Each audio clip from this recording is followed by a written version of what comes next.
오늘은 예수님이 이스라엘을 저주하신 이유이란 제목으로 말씀을 선고합니다.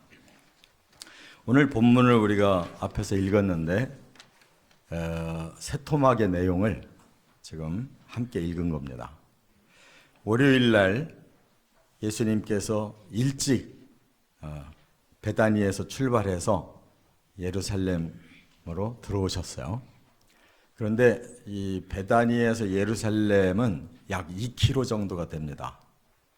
그래서 뭐 젊은 사람들은 한 30분 정도는 걸으면 되는데, 아무튼 예수님은 날마다 저녁에는 베다니로 가셔서 주무시고 나사로 집에서, 그리고 아침에 일어나서 성전 예루살렘으로 오셔서 사역을 하셨어요. 자, 그런데 예수님이 들어오시다가 배가 고프셨다 그랬어요. 그것은 나사로 집에서 밥을 안 줘서가 아니라 예수님은 일찍 나오셔서 성전에서 기도하시기 위해서 일찍 나오셨는데, 아무튼 시장하셔서 길을 가다가 마침 무화과 나무를 보고 거기에 무화과 열매가 맺어지면 시식을 하시려고 했던 것 같아요. 그런데 무화과 나무에 열매가 없자 예수님이 저주를 하셨거든요. 그런데 그 이튿날 또 다시 나가다 보니까 제자들이 보니까 너무 깜짝 놀란 거예요. 그 무화과 나무가 완전히 말라버렸다는 거예요. 또 하나는 예수님께서 어떻게 그런 일이 일어날 수가 있습니까 하니까, 너희가 믿음만 있다면 이 산을 저 바다로 던지라고 하면 하나님 이루어줄 거다, 이런 말씀을 그 질문하는 제자들에게 해준 거예요. 이 도대체가 이해가 안 되는 얘기잖아요. 무화과 나무가 하루아침에 마른 것도 이해가 안 되는데, 너희가 믿음만 있다면 이 산을 들어서 바다에 빠뜨리게 해달라고 해도 될 거라고 하는 것이 예수님의 대답이니까 너무 제자들이 황당한 거예요. 그 다음에 세 번째 토막은 이제 성전에 예루살렘에 들어가니까 거기에 이제 지도자들이 예수님께 항의를 하는 거예요. 당신 무슨 권위로 지금 이렇게 말씀을 전합니까? 자기들은 제사장들이고 바리새인 그 학자들이고 서기관들이고 뭐 각 지파에 또 어른으로 모시는 장로들이 모여 있으니까 그들은 분명히 성경적으로 그런 취임식을 하고 공식적인 지도자가 됐지만, 예수님은 그런 바가 없는데 어떤 권위가 있다고 지금 이렇게 설교를 하냐 이거예요. 그때 이제 예수님이 그들의 입을 막는 놀라운 말씀 하셨어요. 자, 그렇다면 이 세 토막에 이어지는 내용은 그 월요일 날 예수님께서 아주 큰 비밀을 그들에게 넌지시 계시하는 말씀인데, 바로 이스라엘이 앞으로 멸망한다는 거예요. 우리가 어제도 종려주일에 예수님이 입성하시다가 예루살렘 성을 보고 눈물을 흘리시면서 너희가 평화에 관한 일을 알았더라면 그런 일이 없을 건데 너희가 그걸 모르고 이렇게 지금 범죄하고 또 예수님을 받아들이지 않고, 그렇기 때문에 결국 너희는 언젠가는 이 성이 무너지는 그러한 재앙을 당하고 저주를 받게 될 거다. 그 말씀대로 한 40여 년 후에 로마에 대항을 했다가 완전히 멸망당해가지고 그 땅은 완전히 그냥 폐허가 돼버려서 다른 민족이 나중에 못 사는 사람들이 피난 들어와서 살게 된 것이 지금 팔레스타인이 된 거란 말이에요. 그리고 1878년 동안 이 세상에서 완전히 저주받은 민족으로 그들은 모든 나라에 흩어져 가지고 그냥 가장 밑바닥 인생을 살다가 지난 1948년 우리나라처럼 그 해에 나라가 세워진 거예요. 그렇다면 이것은 오늘 본문에 예수님이 정확하게 주신 그 저주의 결과라는 걸 우리가 깨달아야 된다 그 말이에요. 성경에서 이 말씀은 2000년 동안 이루어져 왔다는 걸 꼭 깨달아야 우리가 그 나머지 예수님이 예언하신 마지막 때의 말씀도 머지않아 곧 이루어진다는 걸 알 수 있을 줄 믿습니다. 자, 그래서 오늘 말씀은 세 토막을 거꾸로 지금 들어가야 해석이 돼요. 먼저 첫 번째는 23절부터 27절 뒷부분이 예수님의 말씀을 거부했기 때문에 저주를 받는 거다라는 것을 우리가 깨달아야 된다는 거예요. 예수님은 일주일 동안 날마다 예루살렘에 가셔서 특히 성전에서 말씀을 가르치셨다고 그랬어요. 그야말로 이렇게 교회에 와서 뜬금없이 예수님이 모인 사람들에게 설교를 했다는 거예요. 그러니까 그 지도자들이 와서 당신이 뭔데 여기서 설교를 하냐, 나가라 이거예요. 그때 예수님이 이제 역질문을 하셨어요. 너희가 나에게 무슨 권위로 설교하느냐고 했는데 내가 그러면 선문답을 하나 하겠다. 세례 요한이 하늘로부터 온 권위냐 너희 사람으로부터 온 권위냐 그걸 먼저 대답해달라 그랬어요. 우리가 잘 알듯이 세례 요한은 하나님이 보내신 메시아의 그 선견자예요. 예수님을 먼저 와서 알고 사람들에게 증거하는 사명으로 왔어요. 그리고 세례 요한도 사람들이 모인 이 요단 강가에서 많은 설교를 했단 말이에요. 그런데 그거에 대해서 지금 이 지도자들이 어떻게 생각하고 말을 하냐에 따라서 자기들에게 유불리가 나눠지거든요. 그러니까 말을 못하는 거예요. 사실적으로는 세례 요한은 하나님이 보낸 사람이라고 자기들도 믿고 있지만 그렇게 인정을 하면 세례 요한이 언제 취임식 한 적도 없는데 말씀 전할 때 아무 말 안 하더니 왜 나에게는 이걸 못하게 하느냐 하면 꼼짝 못하잖아요.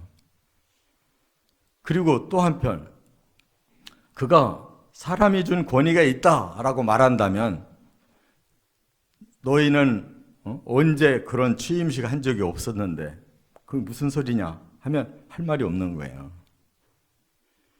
예수님도 마찬가지로 세례 요한처럼 하나님이 보내서 오신 메시아인데 그 메시아를 너희는 권위가 없으니까 안 된다라고 말한다면 누가 들고 일어날 것 같아요? 이미 믿고 따랐던 수많은 군중들이 무슨 소리냐 당신들은 법적으로 그렇게 권위를 가지고 하지만 그 권위는 이미 죽어 있는 건데 예수님은 봐라 그런 취임식 하지 않았어도 하나님이 보내셨기에 이렇게 놀라운 말씀과 또 기적과 권위가 있지 않냐 이러면 이 지도자들이 할 말이 없는 거예요. 그래서 이렇게도 말을 못하고 저렇게도 말을 못하니까 모르겠다 이렇게 말했거든요. 예수님이 바로 이어서 너희가 대답 안 한다면 나도 대답을 안 하겠다. 그러니까 더 이상 말을 못하고 그들은 물러났다는 거예요. 자, 과연 이 지도자들의 문제는 뭐냐 이거예요. 자기들이 성경의 전통에 의해서 그렇게 취임을 해서 권위를 가진 것을 당당하게 여기면서 실질적으로 하나님이 보내신 세례 요한이나 예수님이 실질적인 말씀의 권위를 가지고 가르쳐서 많은 사람들이 깨닫고 하나님께 돌아오고 또 많은 기적을 통해서 정말로 사람들이 이분이 메시아가 아니냐고 지금 모여들었는데 그들은 이 백성만 또 못하게 믿음이 없다는 거예요. 메시아가 분명히 올 거라는 걸 알면서도 예수는 메시아 아니다. 오히려 이단이다 라고 그들은 규정을 이미 내렸어요. 왜? 자기들이 지금 이 민족을 이끄는 지도자로서 권세를 누리고 있는데 메시아가 오셔서 그를 인정한다면 자기들은 다 내려놔야 되는 거예요. 여러분, 권력이라는 게 얼마나 무서운 건지 몰라요. 어제도 말씀드린 것처럼 헤롯 왕도 그 권력을 내놓을 수가 없었기 때문에 오히려 메시아일 거라고 속으로 생각하니까 더 무서워서 그 어린 아기를 죽였단 말이에요. 하나님은 또 천사를 통해서 미리 부모에게 알려가지고 피신해서 이집트에 가서 한 7년 정도 사셨을 것으로 생각을 해요. 이렇게 하나님이 하시는 일을 이 지도자들이 막는다고 되냐 말이에요. 결국 나라를 이끄는 대표들이 그 믿음이 없어서 메시아를 거부하고 오히려 이단으로 때려잡았기 때문에 그 민족은 저주를 받고 재앙으로 망할 수밖에 없었다는 거예요. 깨달으시기 바랍니다. 한 나라를 지도하는 사람들이 자기들의 입장에 서서 자기들의 권위를 위해서 하나님이 보내신 메시아까지도 거부할 때 그들은 더 이상 하나님의 용서를 받을 수가 없는 자들이라는 거예요. 오늘날도 마찬가지예요. 지도자들이 하나님이 왜 세워주시냐, 왜 나라를 이끌으라고, 왜 지도자들을 세우시고, 왜 교회를 이끌으라고 지도자를 세우시고, 이 사회의 각계각층의 지도자들을 통해서 질서 있는 세상을 만들으라고 세워주셨는데 그 지도자들이 정치인이든 또 사회의 저명 인사든 교회 지도자든 자기들의 사명이 다 이 시대에 있는데 그것을 자기들 중심으로 사용해버리면 결국 하나님이 그들을 내치고 재앙을 일으켜서 나라를 뒤집을 수밖에 없다는 거예요. 그렇기 때문에 우리는 정말로 하나님이 보내신 메시아를 그냥 믿는 게 아니고 이렇게 하나님이 주시는 계시의 말씀을 깨달음으로 믿고 또 지도자는 그 믿음대로 백성들에게 그 하나님의 뜻을 가르쳐서 모든 백성이 다 예수님을 구주로 받아들여야 됐다는 사실 깨달으시기 바랍니다. 두 번째는 무슨 뜻이냐? 20절부터 22절에 뭐라고 말씀했어요? 열매를 맺지 못하는 무화과 나무를 저주하셨는데 그 이튿날 나오다가 제자들이 확인을 했어요. 너무 깜짝 놀란 거예요. 그리고 한편으로 실망이 되는 거예요. 아니 저깟 그 무화과 나무가 뭐 대단하다고 아무리 배가 고프기로서니 예수님이 저 무화과 나무를 저주했고 또 그 이튿날 보니까 실제로 저주를 받아가지고 다 말라 비틀어져 있는 걸 보고 깜짝 놀랐단 말이에요. 기적을 아무데나 사용하면 됩니까? 안 될 말이잖아요. 그래서 제자들이 물어본 거란 말이에요. 의아해서. 그랬더니 더 의아한 말씀을 하셨어요. 서두에 제가 말씀드린 대로 너희가 믿음이 있다면 하나님 보고 기도해라. 이 산이 저 바다로 옮겨졌으면 좋겠습니다 하면 하나님이 그것도 응해 주실 거야 라고 말씀했단 말이에요. 오히려 예수님이 기적을 의아해하는 이 제자들에게 오히려 예수님은 더 의아한 말씀을 하셨어요. 그런데 이게 무슨 뜻이냐 이 말이에요. 그것은 바리새인들과 지도자들은 말씀을 거부했지만 이들에게는 믿음이 없어서 너희는 나를 제대로 알아보지 못하고 내 뜻을 깨닫지를 못하는 것이다 라고 가르쳐주는 말씀이었다는 거예요. 여러분,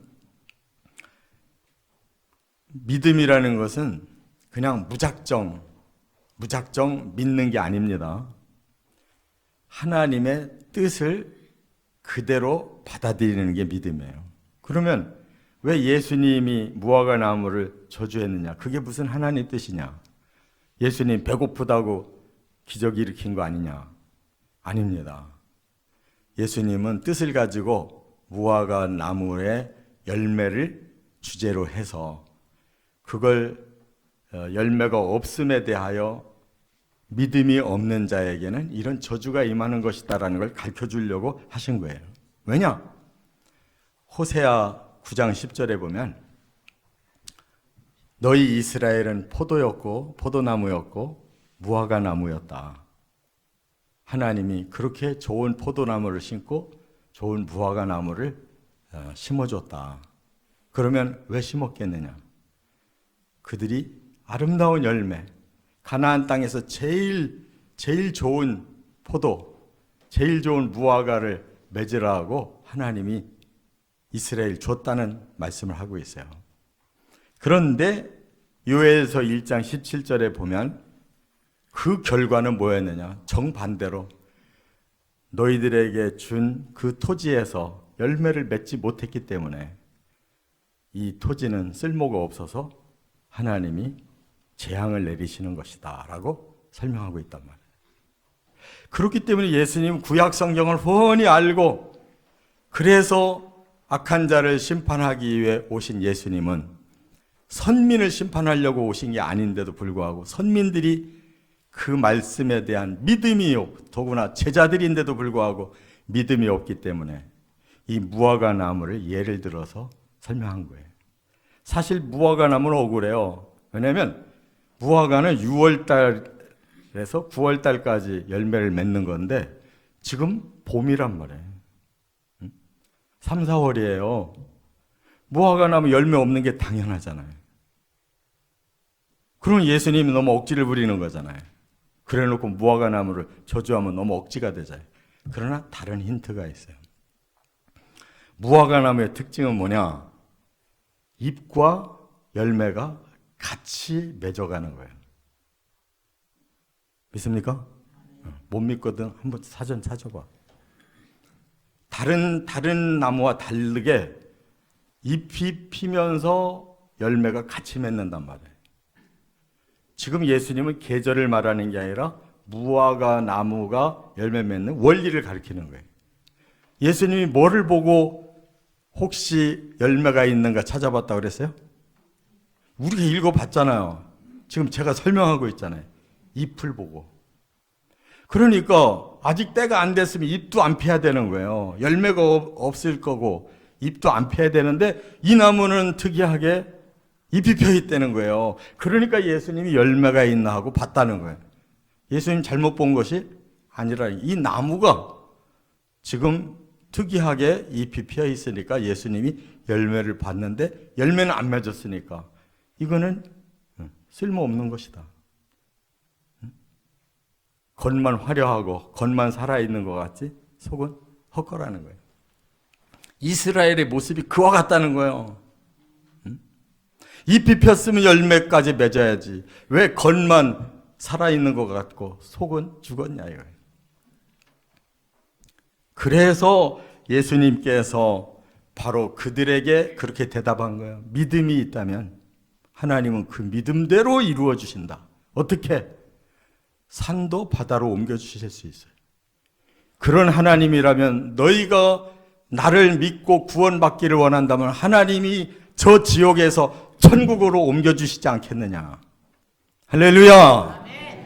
이거 얘기하시려고 엉뚱당토하는 것 같은 말씀을 주셨으나 그게 바로 제자들에게 주시는 진리란 말이에요. 우리가 예수 그리스도의 십자가를 믿고 다시 3일 만에 살아나셨다는 부활을 믿는 것이 인간적인 눈으로 보면 얼토당토하는 일을 하는 거란 말이에요. 마치 산을 들어서 바다에 던지는 것 같이 어이없는 짓들을 말하는 것 같아도 하나님의 놀라운 기적과 구원의 방법은 그거밖에 없다 이거예요. 사람들은 믿을 뿐이고 하나님은 그런 놀라운 기적으로 우리를 지옥에서 건져서 영원한 천국으로 구원을 주시는 것이라는 걸 깨달으시기 바랍니다. 이거를 알아들을 사람이 없는 거예요. 그 어느 제자도 이 말씀을 깨닫지 못하고 예수님만 그냥 허공에다가 대고 엉뚱한 소리 한 사람으로 그냥 끝나고 말았단 말이에요. 그러니까 제자들도 십자가를 이해를 못해 다 도망갔고 3일 후에 부활을 했어도 한 사람도 못 믿고, 그래서 예수님이 적어도 9차례나 나타나서 제자들에게 믿으라고 하실 수밖에 없었단 말이에요. 오늘 우리도 마찬가지로 그런 믿음이 없단 말이에요. 우리가 이치에 닿아야 믿으려고 그러지 이렇게 엉뚱한 기적을 얘기하면 우리는 못 믿는단 말이에요. 그야말로 죄인이 구원받는 것은 이런 사람이 생각할 수 없는 얼토당토하는 하나님의 방법이라는 걸 깨달으시 바랍니다. 그래서 그 민족은 2000년 동안 저주를 받고, 그렇지 않았으면 그 믿음으로 그들이 예수가 그리스도고 부활하심으로 우리를 구원하시는 그리스도라는 것을 이스라엘 사람들이 전파했다면 그들은 2000년 동안 얼마나 복되게 쓰임 받았겠어요. 그런데 바로 이 믿음이 없어서 저주를 받으니까 2000년 동안 온 세상에서 가장 찌끄러기 같은 인생을 살았단 말이에요. 심지어 1945년 그 2차 세계대전 동안에 600만 명이나 죽어나갔단 말이에요.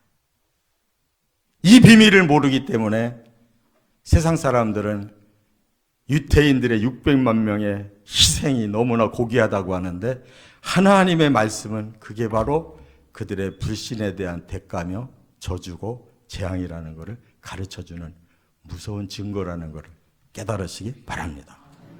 끝으로 세 번째, 18절 19절 다시 처음 말씀으로 돌아오면 결국 예수님이 가르쳐주려고 하는 것은 하나님의 뜻대로 열매 맺지 못하면 저주받고 망한다는 거예요. 하나님이 마지막 보고 싶은 건 열매라는 거예요. 어떤 열매? 믿고 구원 얻는 열매. 믿습니까? 우리가 왜 예수 믿고 왜 신앙생활하고 있으며 왜 사람들에게 전도해야 되느냐 하면 바로 이 구원의 열매를 맺기 위해서, 내가 먼저 맺었고 또 다른 사람에게 그 구원의 열매를 맺게 하려고 우리는 예수님의 제자가 되고 이 십자가와 부활의 복음을 우리에게 주셨다는 걸 꼭 깨달으시 바랍니다. 그래서 예수님이 차원 낮게 배고프다고 무화과 나무를 저주한 게 아니고, 얼토당토 않게 믿음만 있으면 산을 옮기는 기적을 일으켜 주신다라고 허풍 떤 게 아니고, 정말로 잎이 폈다면 열매를 맺어야 되는 그 나무의 그 원리대로 그렇게 우리가 믿는다면 하나님은 반드시 믿음만큼 열매를 주신다는 걸 깨달으라고 하는 말씀인 줄 다시 한번 깨닫고 우리 자신이 열매 없는 무화과 나무라는 것을 깨달으시기를 바랍니다. 우리는 하나님 앞에, 사람들 앞에 멋지게 무화과 나무가 지금 되어오고 있지만 정작 하나님이 찾고 계시는 열매는 하나도 없는 자들이 아니냐. 그렇다면 그 열매 없는 자들은 결국은 빛 좋은 개살구로 언제까지나 하나님을 속이고 사람을 속일 수는 없다. 바로 디데이가 온다는 거예요. 왜? 예수님이 추수하러 오신다는 거예요. 그것이 바로 종말의 재림이라는 걸 깨달으시 바랍니다.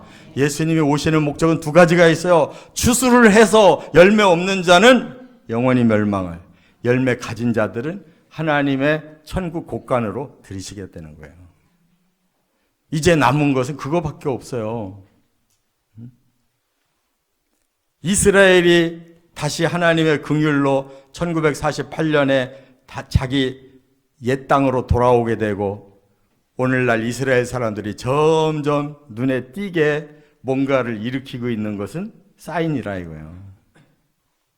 그 사인을 알아듣지 못하면 우리도 똑같이 다시 망하는 길로 가게 되는 거예요. 이스라엘의 육적인 움직임을 보지 마시길 바랍니다. 영적인 상태를 보시기 바랍니다. 그들이 뭐 무기가 대단하고 뭐 국제 뭐 보안 관계가 대단하고 또 뭐 세상에 모든 그냥 돈을 다 쥐고 있고 금융가를 휩쓸고 있고 뭐 별하별 것이 다 있어도 그거에 연연하지 마시기 바랍니다. 우리 대한민국 사람들이 특히 이스라엘에게 엉뚱한 기대감을 가지고 있어요. 그들을 모델로 삼으려고 하는 게 있어요. 성경을 잘못 해석한 거예요. 바로 저주의 그 끝에 하나님 마지막 기회를 주시기 위해 그 민족을 살려내신 거예요.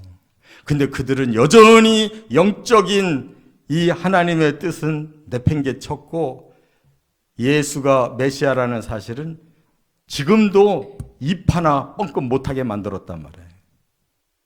그래서 이스라엘에서는 예수를 드러내고 전도하려고 그러면은 뒤에서 테러를 당한단 말이에요. 지금도.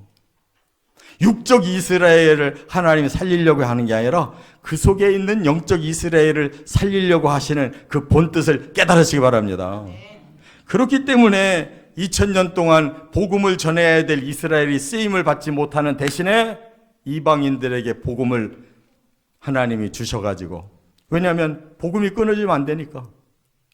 선민이 안 받아들이는 예수를 이방인들이 받아들여서 믿으니까 그 초대교회부터 2000년 동안 온 세계 이방 나라로 복음이 돌아서 그동안 이 땅에 복음이 가득히 전해졌다는 거 믿으시 바랍니다.